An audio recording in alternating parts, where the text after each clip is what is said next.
Hello students, आज हम बहुत ही important topic Raoult's law for relative lowering of vapour pressure. It means कल हम लोग पढ़े थे relative lowering of vapour pressure. अब relative lowering of vapour pressure के लिए राइट्स लॉ पढ़ना है।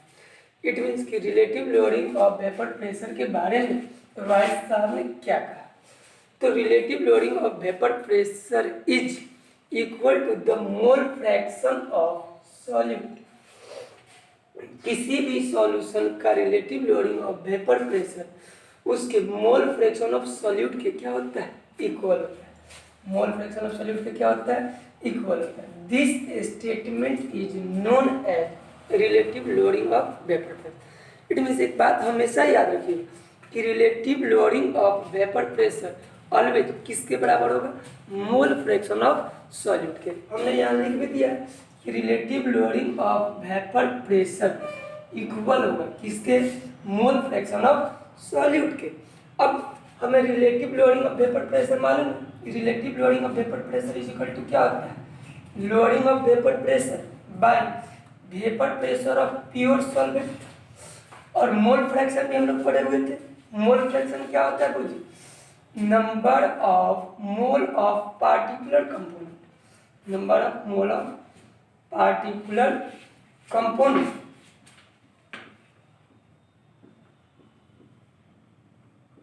Divided by total number of mole of solution, total number of mole of solution.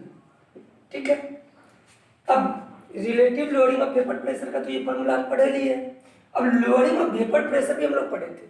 Loading of vapour pressure equal to क्या आता है जी, P naught minus P S, P naught minus P S. By में क्या है, P not, तो by में क्या रहने देंगे, P not. Number of mole of particular component, तो हमें मोल फ्रैक्शन किसका चाहिए, सॉल्यूट का। तो ऊपर में हम किसका मोल रखेंगे, सॉल्यूट का। तो सॉल्यूट के मोल को हम लोग क्या माने थे, Na। तो Na by mole of solution क्या हो जाएगा, number of mole of solute plus number of mole of solute. यहाँ Na क्या है जी, तो मोल ऑफ सॉल्यूट, और Nb क्या है, मोल ऑफ सॉल्वेंट। ठीक है। इस फॉर्मूला को आप और भी तोड़ सकते हैं, कैसे, तो P naught minus P S by P naught is equal to, अब वो जी number of mole is equal to formula हम लोग पढ़े थे, given mass by molar mass. तो सॉल्यूट का मान लिए हम लोग mass W1 by molar mass M1 by W1 by M1 plus W2 by M2। इसको ऐसे भी तोड़ ली। अब यहाँ W1 क्या है, W1 क्या है वो जी, मास ऑफ सॉल्यूट। वो जी ये M1 क्या है, mass, molar mass, molar mass of solute.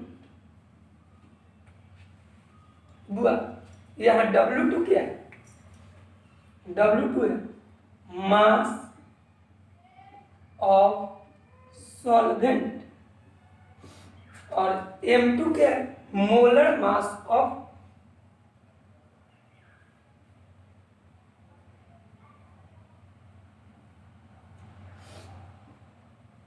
Solvent, molar mass of solvent. अब एक फॉर्मूला हम और जानते हैं, इसको और आगे बढ़ाना चाहे, थोड़ा कॉम्प्लेक्स में लाना चाहे तो कैसे, देखो जी एक फॉर्मूला हम लोग और जानते हैं कि मास इज इक्वल टू क्या होता है, volume into density, volume into density. इस फॉर्मूले का यूज करके हम एक और फॉर्मूला डिराइव कर सकते हैं, कैसे, तो P naught minus P S के जगह पर क्या रहने देंगे, P naught minus P S by P naught की जगह पे क्या रहने दी, P naught is equal to, अब यहाँ क्या है, मास ऑफ सॉल्यूट। तो mass is equal to formula क्या होता है, वॉल्यूम इनटू डेंसिटी। तो वॉल्यूम मान लिए V1, डेंसिटी मान लिए D1। तो V1 इंटू D1 बाई क्या हो जाएगा, m1, और इस टोटल का बाई क्या लिखेंगे, v1 d1 by m1 plus v2 d2 by m2। यहाँ v1 क्या है, वेयर,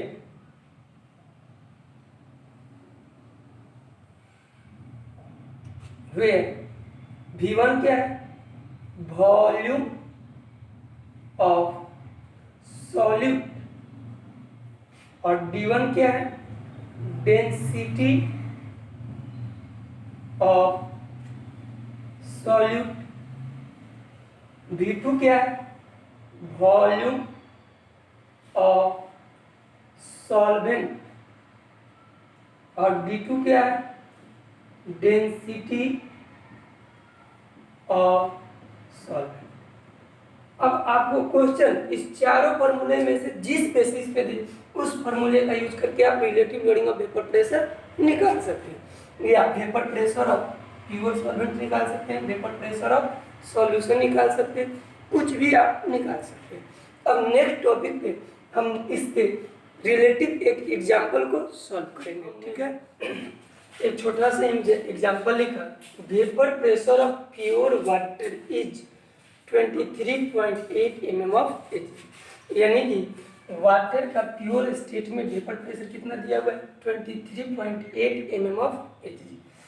तो vapour pressure of pure water को क्या मान लिया, P naught is equal to कितना दिया हुआ है, 23.8 mm of Hg। mm of Hg कहने का मतलब मिलीमीटर ऑफ Hg, ये वेपर प्रेशर का एक यूनिट है, mm ऑफ Hg।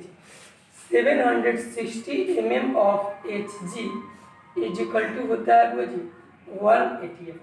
एक एटमॉस्फेरिक प्रेशर कितने के बराबर होता है, 760 mm ऑफ Hg के। तो यहाँ दिया हुआ है 23.8 mm ऑफ Hg, चेंज करने की कोई जरूरत नहीं है। कह रहा है कि when 50 gram urea is dissolve in 850 gram of water, यानी कि मास of solute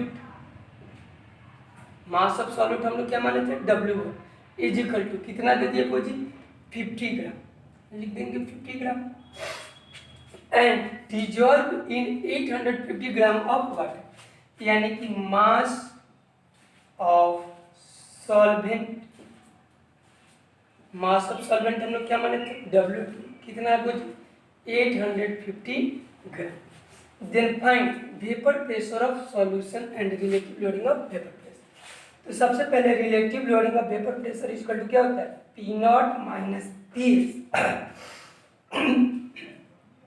by P naught. और रॉयल्स लॉ से हम पढ़ लिए कि ये relative lowering of vapour pressure किसके इक्वल होता है, मोल फ्रैक्शन, जिसको हम लोग क्या लिखे थे, W1 by M1 by W1 by M1 plus W2 by M2। अब जी यूरिया का मोलर मास कितना हो जाएगा, यूरिया का फॉर्मूला क्या होता है, NH2CO NH2। यूरिया का मोलर मास कितना आ जाएगा, 60 ग्राम पर मोल, निकाल सकते हैं। वाटर H2O, वाटर का फॉर्मूला क्या होता है, H2O, इसका मोलर मास कितना होता है जी, 18 ग्राम पर मोल, ठीक है। तो M1 मालूम हो गया, M1 कितना हो गया 60 ग्राम, M2 भी मालूम हो गया कितना 18 ग्राम। अब चाहे तो इस फॉर्मूले से निकाल भी सकते हैं मोलर मास। अब P नॉट का वैल्यू दिया हुआ है कितना, 23.8 mm of Hg। P not नहीं मालूम है तो PS की जगह पे PS डालेंगे बाई P नॉट का वैल्यू कितना डाल देंगे, 23.8 mm ऑफ Hg।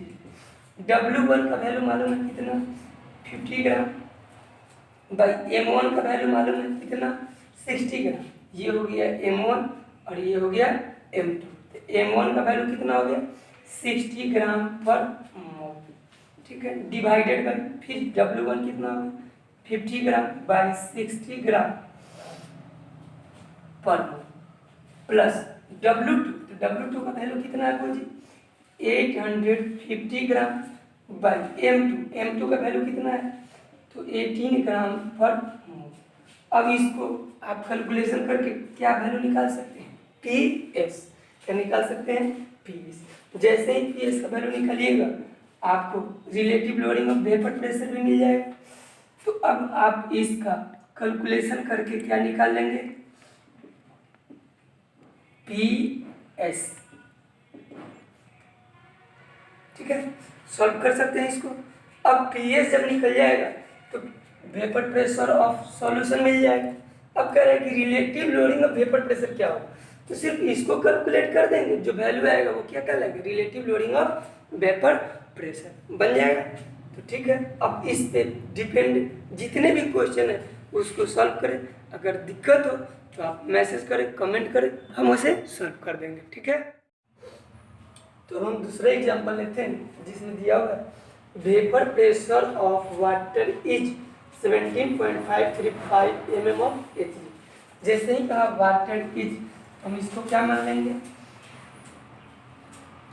P0, क्योंकि vapour pressure of pure water को क्या मान लेंगे, P0 इक्वल कितना हो जाएगा, 17.535 mm ऑफ Hg एंड कितने केल्विन टेम्परेचर पे, 293 केल्विन टेम्परेचर करा व्हेन 25 ग्राम ऑफ ग्लूकोज। तो ग्लूकोज यहाँ क्या हो गया, अमाउंट ऑफ सॉल्यूट, तो लिख देंगे मास of solute. Mass of solute को क्या माने थे, W1 इक्वल टू कितना हो जाएगा, 25 gram dissolve in 450 gram of water, यानी कि वाटर क्या हो गया, mass of solvent. Mass of solvent क्या माने थे, W2 इसका कितना हो गया, 450 ग्राम। कह रहा है कि find out vapour pressure of solution.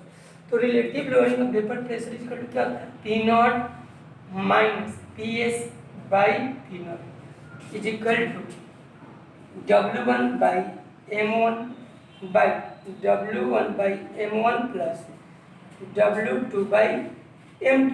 W1 क्या है, मास ऑफ सॉल्यूट, M1 क्या है, मोलर मास ऑफ सॉल्यूट। सबसे पहले हम मोलर मास किसका निकालेंगे, ग्लूकोज का। ग्लूकोज का फार्मूला क्या होता है, C6H12O6। इसका मोलर मास कितना होता है बच्चों, 180 ग्राम पर मोल। इसको क्या मान लिए, M1। और वाटर का तो अभी निकाले थे हम लोग, वाटर का फार्मूला क्या होता है, H2। इसका मोलर मास कितना होता है, 18 ग्राम पर मोल। इसको क्या मान दिए हम लोग, M2, ठीक है। अब सबका वैल्यू क्या करेंगे, पुट कर देंगे। जैसे ही वैल्यू पुट करेंगे आंसर आ जाएगा। P0 का वैल्यू कितना है, 17.35535 माइनस PS की जगह पे क्या रहने थी, PS by 17.535 is equal to W mass of solute कितना दिया हुआ है, 25 ग्राम, 25 ग्राम डिवाइडेड M1 कितना आया है जी, 180 ग्राम पर मोल। फिर W1 की जगह पे क्या रह जाएगा, 25 ग्राम बाई 180 ग्राम पर W1 कितना था, 25 ग्राम डाल दिए, M1 कितना था, 180 ग्राम डाल दिए। अब W2 का वैल्यू कितना है, 450 ग्राम, लिख दिए 450 ग्राम डिवाइडेड बाई M2 का वैल्यू कितना है, 18 ग्राम, डाल देंगे 18 ग्राम पर मोल। अब इसको सॉल्व कर लेंगे तो PS का वैल्यू क्या होगा, निकल जाएगा, जो आएगा वही हमारा क्या होगा, आंसर होगा, ठीक है। अब इस पे रिलेटिव जितने भी सारे क्वेश्चंस हैं RC मुखर्जी में, NCERT में, अरिहंत पब्लिकेशन में, जिसमें भी आपको क्वेश्चन मिले सॉल्व कीजिए। अगर जहाँ दिक्कत हो कमेंट कीजिए।